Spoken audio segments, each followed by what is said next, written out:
بسم اللہ الرحمن الرحیم نحمده ونصلی علی رسولہ الکریم رب اشرح لی صدری ویسر لی امری واحلل عقدۃ من لسانی یفقهوا قولی اللهم صل علی محمد وعلی آل محمد کما صلیت علی ابراہیم وعلی آل ابراہیم انک حمید مجید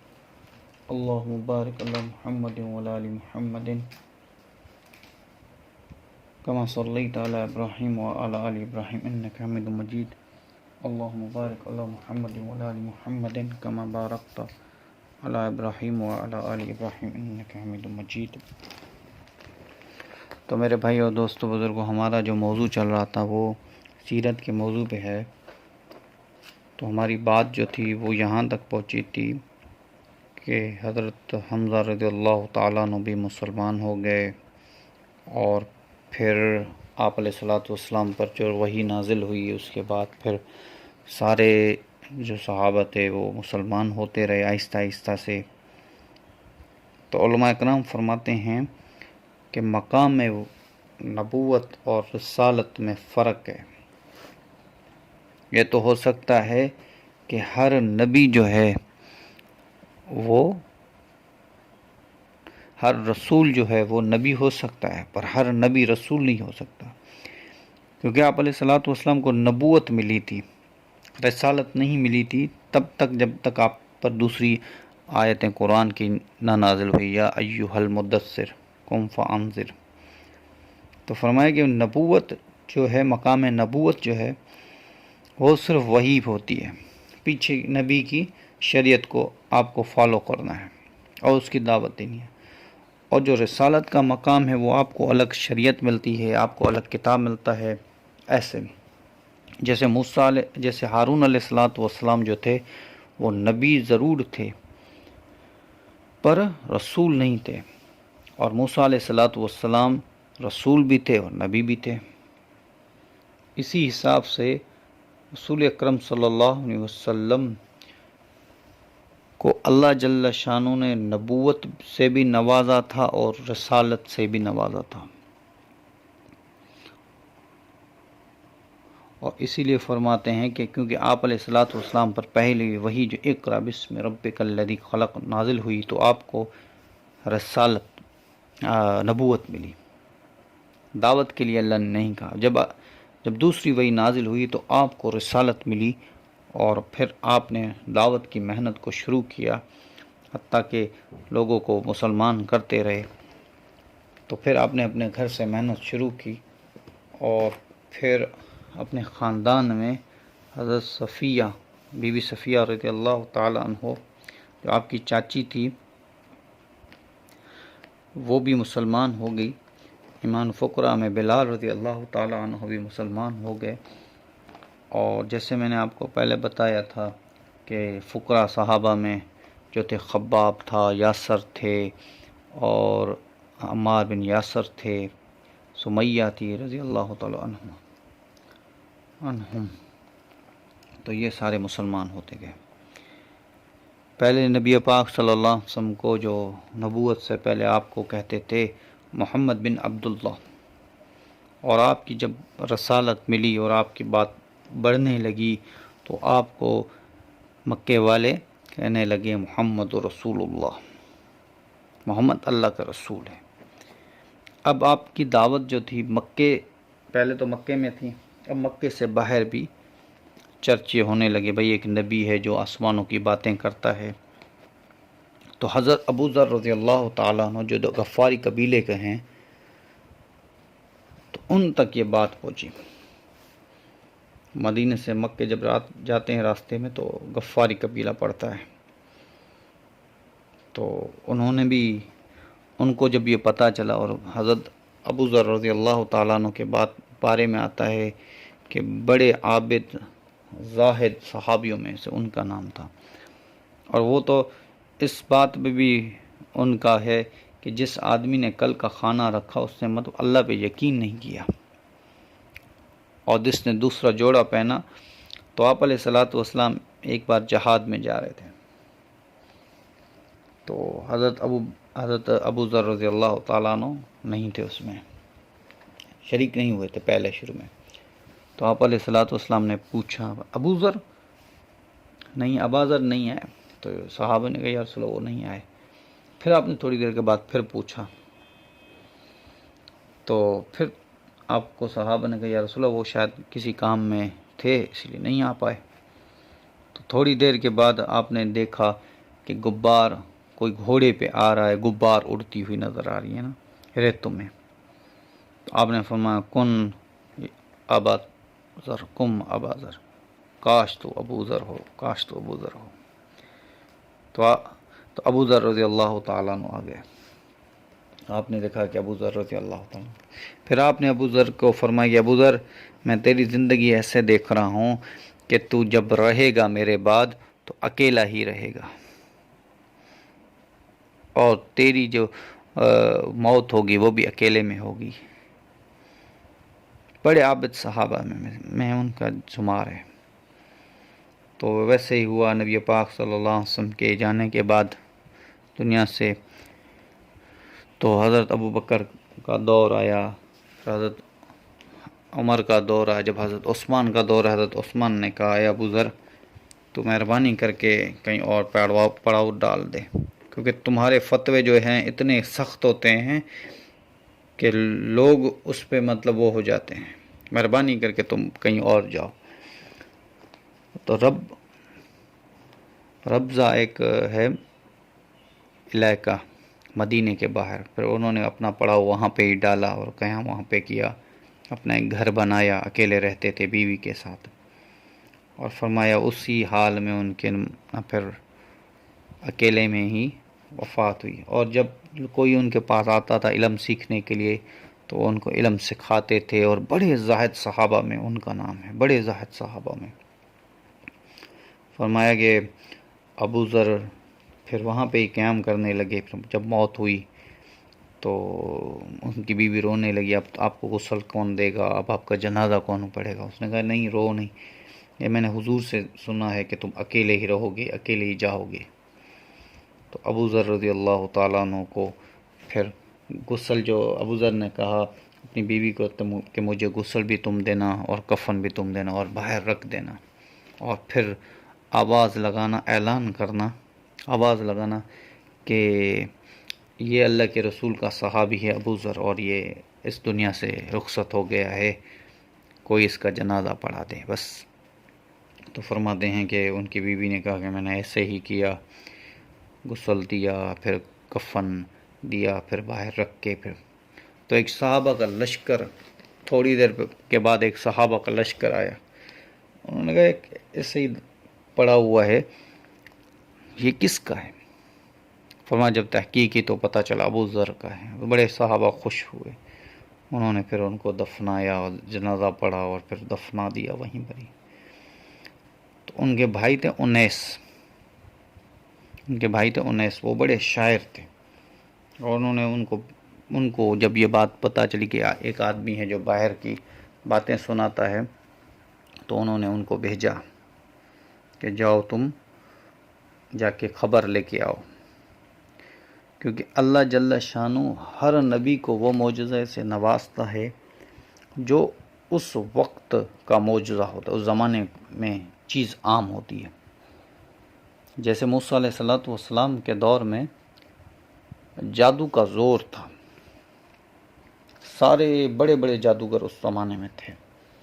تو اللہ جل شانہ نے مقابلے میں موسیٰ علیہ السلام کو ایک لاٹھی دے دی، سانپ دے دیا، جس کو وہ سارے جادوگر کا جب انہوں نے جادو پھینکا اپنا، تو وہ لاٹھی کو پھینکا تو وہ اژدھا بن گئی اور سارے سانپوں کو کھا گئی، ان کے سارے جادوؤں کو کھا گئی۔ وہ سارے کے سارے جو جادوگر آئے ہوئے تھے مقابلے پہ، وہ سارے سجدے میں گر گئے، موسیٰ علیہ السلام کے سجدے میں گر گئے، اور فرمایا کہ ہم نے ایمان لایا اس اللہ پہ جو موسیٰ علیہ السلام اور ہارون علیہ السلام کا اللہ ہے، ہم نے اس پہ ایمان لایا۔ فرمایا کہ عیسیٰ علیہ السلام کے زمانے میں طبی جو تھے وہ جڑی بوٹیوں سے دوائیاں وغیرہ بناتے، اس کا بڑا زور تھا، اور اللہ جل شانہ نے عیسیٰ علیہ السلام کو وہ معجزے یہی دیے تھے کہ جو نابینا ہوتا تھا عمر سے پیدائشی نابینا ہوتا تھا، عیسیٰ علیہ السلام ان کی آنکھوں پہ ہاتھ رکھتے تھے تو ان کو نظر آ جاتی تھی۔ کوڑ کا مریض ہوتا تھا، اندھا پن کا مریض ہوتا، جب کوئی ہوتا تھا تو عیسیٰ علیہ برس کا مریض ہوتا تو عیسیٰ علیہ السلام ہاتھ پھیرتے تھے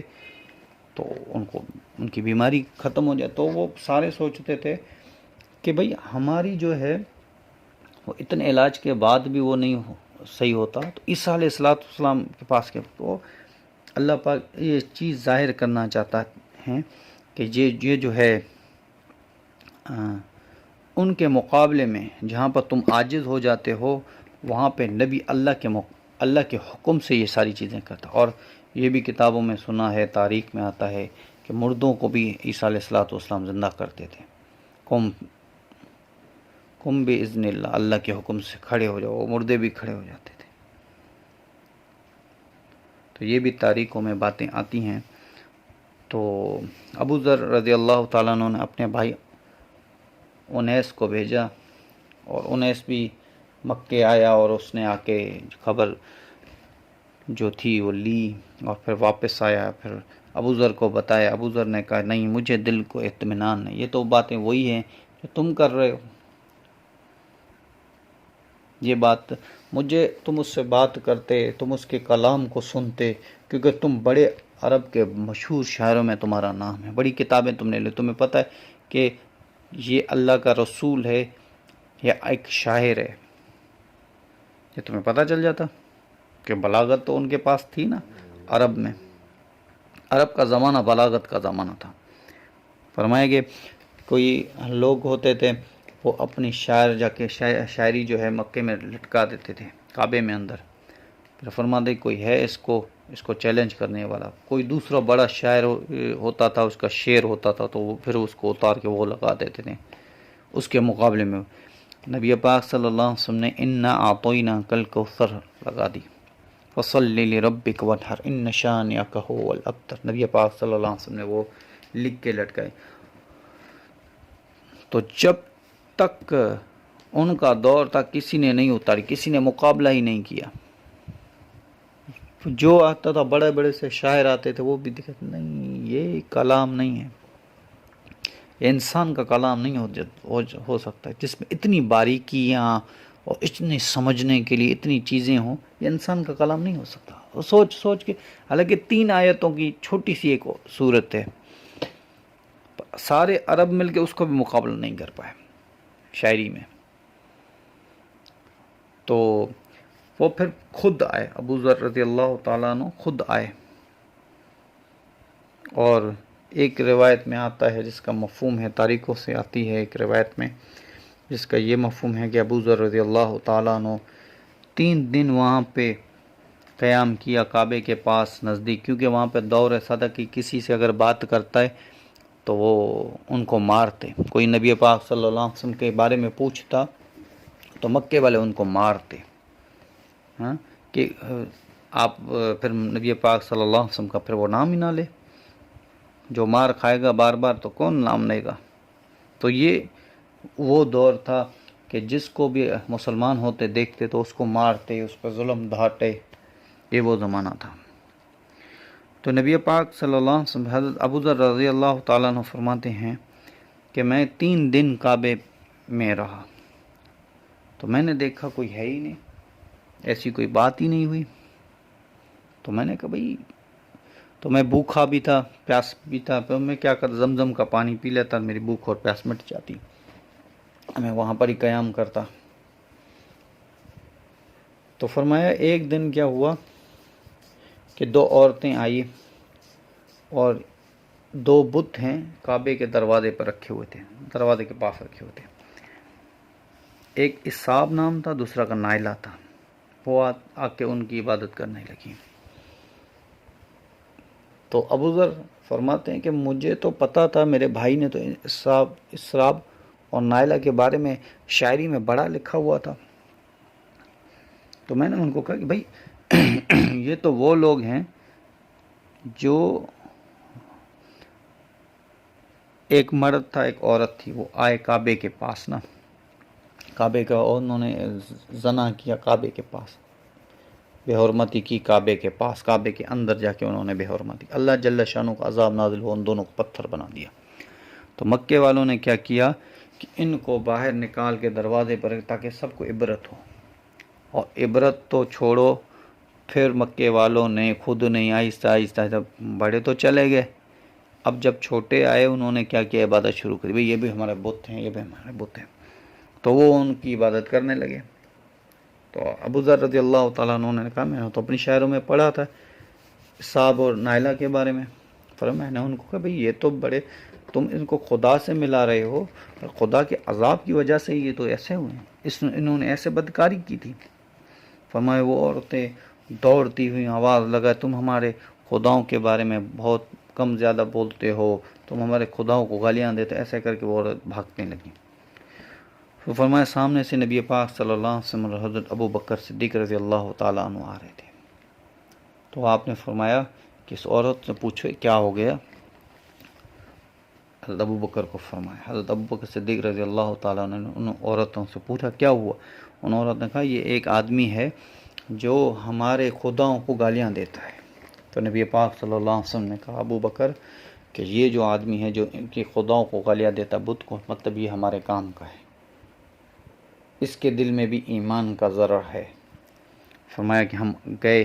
اور ہم نے پوچھا کہ تم ہو جو گالیاں دیتے ہو، اس نے کہا ہاں میں گالیاں میں تو سیدھی بات کر رہا ہوں، میں تو صحیح بول رہا ہوں۔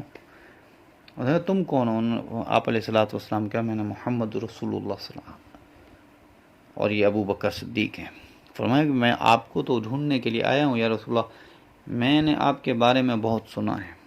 اس لیے میں آیا تھا کہ آپ سے آپ کے بارے میں جانوں۔ اور آپ علیہ الصلوۃ والسلام نے فرمایا آج تو یہاں تو نہیں، کل میں یہاں پر آؤں گا، طواف کروں گا، عبادت کروں گا، پھر میں جب واپس جاؤں گا تو تم میرے پیچھے آہستہ آہستہ آنا۔ دار ارقم میں ایک گھر تھا پہلے جہاں پہ لوگ مسلمان ہوتے، دار ارقم کی بھی بڑی ایک تاریخ ہے کہ فرمایا کہ حضرت حمزہ بھی وہاں مسلمان ہوئے، حضرت عمر بھی وہاں مسلمان ہوئے، حضرت ابو ذر رضی اللہ تعالیٰ عنہ بھی وہاں پہ مسلمان ہوئے۔ تو پھر ایک روایت میں تو یہ آتا ہے، ایک روایت میں آتا ہے کہ حضرت ابو ذر رضی اللہ تعالیٰ نے اپنے جب بھائی کو بھیجا اور اس کے بھائی سے اطمینان نہ ہوا تو حضرت ابو ذر رضی اللہ تعالیٰ نے خود مکے میں آئے، اور جو دور تھا وہ دشمنی کا دور تھا، اس لیے وہ انہوں نے کسی سے کہا نہیں، اور بیٹھے ہوئے تھے کعبے کے پاس۔ حضرت علی کرم اللہ وجہ نے دیکھا کہ کوئی آدمی ہے جو حرم کے پاس بیٹھا ہوا ہے، مسجد الحرم میں بیٹھا ہوا ہے، تو پھر ان سے پوچھا کہ آؤ میں آپ کی مہمان نوازی کرتا ہوں، پھر ان کو اپنے ساتھ لے گئے، ایک دن وہاں پہ رکھو۔ اس نے کہا کہ تم کون ہو؟ اس نے میں ایک پردیسی ہوں، مسافر۔ پھر ان کو لے کے گئے اپنے گھر پہ اور کھلایا پلایا، اور پھر وہاں پہ سونے کے لیے پھر دوسرے دن بھی حضرت علی فرماتے ہیں جس کا مفہوم یہ ہے کہ ابو ذر رضی اللہ تعالیٰ عنہ پھر بھی وہیں جگہ پہ بیٹھے ہوئے تھے، پھر میں مسافر سمجھ کے میں نے کہا شاید آج اس کا کام نہیں ہوا، پھر میں دوسرے دن لے کے آیا، اور اسی طریقے سے میں تیسرے دن لے کے آیا۔ پھر تیسرے دن میں نے اس سے پوچھا کہ آپ بتاؤ آخر معاملہ کیا ہے، کہ آپ کا کون سا کام ہے جو نہیں ہو رہا؟ تو حضرت ابو ذر رضی اللہ تعالیٰ عنہ نے پہلے مجھے قسم دی، پھر پوچھا کہ آپ مجھے سچ سچ بتاؤ، صحیح بات بتاؤ کہ عہد لیا پھر قسم لی، پھر آپ مجھے صحیح صحیح بتائیے محمد رسول اللہ کون ہے؟ تو حضرت علی رضی اللہ تعالیٰ عنہ نے فرمایا اللہ جل شانہ، حضرت علی رضی اللہ تعالیٰ عنہ نے فرمایا کہ بے شک اللہ تعالیٰ جل شانہ کے رسول ہیں، صبح کو میں آپ کو لے کے جاؤں گا ان کے پاس، اور اگر کوئی مسئلہ ہوگا یا کوئی لوگ آپ کو دیکھ رہے ہوں گے تو میں جوتے صحیح کرنے کے بہانے سے بیٹھ جاؤں گا آپ میرے سائڈ سے نکلنا، تاکہ ان کو اندازہ نہ ہو اور آپ کو کوئی پریشانی نہ ہو۔ تو حضرت علی رضی اللہ تعالیٰ نے دوسرے دن ایسے ہی کیا، اور پیچھے سیدھے آپ دار ارقم میں گئے، آپ علیہ الصلوۃ والسلام وہاں پہ بیٹھے ہوئے تھے، پھر آپ علیہ الصلوۃ والسلام سے کچھ باتیں کی، ابو ذر رضی اللہ تعالیٰ عنہ نے حضور اکرم صلی اللہ علیہ وسلم نے کچھ ان کو باتیں سنائی، قرآن کی کچھ آیتیں پڑھ کے بتائیں، تو وہ اسی وقت مسلمان ہو گئے، اور انہوں نے آپ علیہ الصلوۃ والسلام نے کہا کہ تو ایسا کر کہ ابھی اپنی قوم میں چلا جا، جب غلبہ ہوگا تو ہم تمہیں پھر بلا لیں گے، ابھی اپنے قوم میں چلا جاؤ۔ تو حضرت ابو ذر رضی اللہ تعالیٰ عنہ نے کہا یا رسول اللہ مجھے اسے برداشت نہیں ہوتا کہ ان بیمانوں کے بیچ میں جا کے میں اس کلمے کو زور آواز سے پڑھوں۔ پھر وہ گئے مکے کے بیچ میں، فرمایا سنو او مکے والو، اشہد اللہ الہ الا اللہ و اشہد ان محمد عبد و رسول، یہ پڑھا زور آواز سے چلا کے، اور لوگ اٹھے، ان کو اتنا مارا کہ پھر حضرت عباس رضی اللہ تعالیٰ عنہ نے آ کے ان کو چھڑایا اور کہا کہ بھئی تمہیں پتہ نہیں ہے کہ اوپر لیٹ گئے، اور کہا کہ تمہیں پتہ نہیں ہے غفار قبیلے کا ہے اور شام کے راستے میں آتا ہے یہ قبیلہ، اور اگر تم ان سے کو مار دو گے تو شام کا آنا جانا ہمارا بند ہو جائے گا، وہ دشمنی ہونا۔ پھر فرمایا دوسرے دن بھی انہوں نے ایسے کیا، پھر تیسرے دن بھی انہوں نے ایسے کیا۔ تو پھر کیونکہ نبی پاک صلی اللہ علیہ وسلم کو اسلام چھپانے کے لیے اس لیے کہا کہ اس وقت میں زمانہ جو تھا وہ بڑا مشکل زمانہ تھا، جو بھی کلمہ پڑھتا اس کو یا تو مارتے یا تو بہت تکلیفیں دیتے، اس لیے نبی پاک صلی اللہ علیہ وسلم نے حضرت ابو ذر رضی اللہ تعالیٰ عنہ کی تکلیف کی وجہ سے ان کو ایسا کہا تھا۔ باقی دعوت تو ہے۔ پھر حضرت ابو ذر رضی اللہ تعالیٰ عنہ نبی پاک صلی اللہ علیہ وسلم نے فرمایا کہ جاؤ اپنے ادھر قوم میں جا کے دعوت دو۔ فرمایا 15 سال یا 10 سال حضرت ابو بکر صدیق رضی اللہ تعالیٰ عنہ نے محنت کی، حضرت ابو ذر رضی اللہ تعالیٰ عنہ نے محنت کی، پھر آدھا قوم والے پورے مسلمان ہو گئے، پھر ان کو لے کے مدینے آئے، پھر ان کو بھی سب کو نبی پاک صلی اللہ علیہ وسلم سے ملایا۔ تو انشاءاللہ بات چلتی رہے گی۔ وما علینا الا البلاغ۔ سبحان ربک رب العزت عما یصفون والسلام علی المرسلین والحمد للہ رب العالمین۔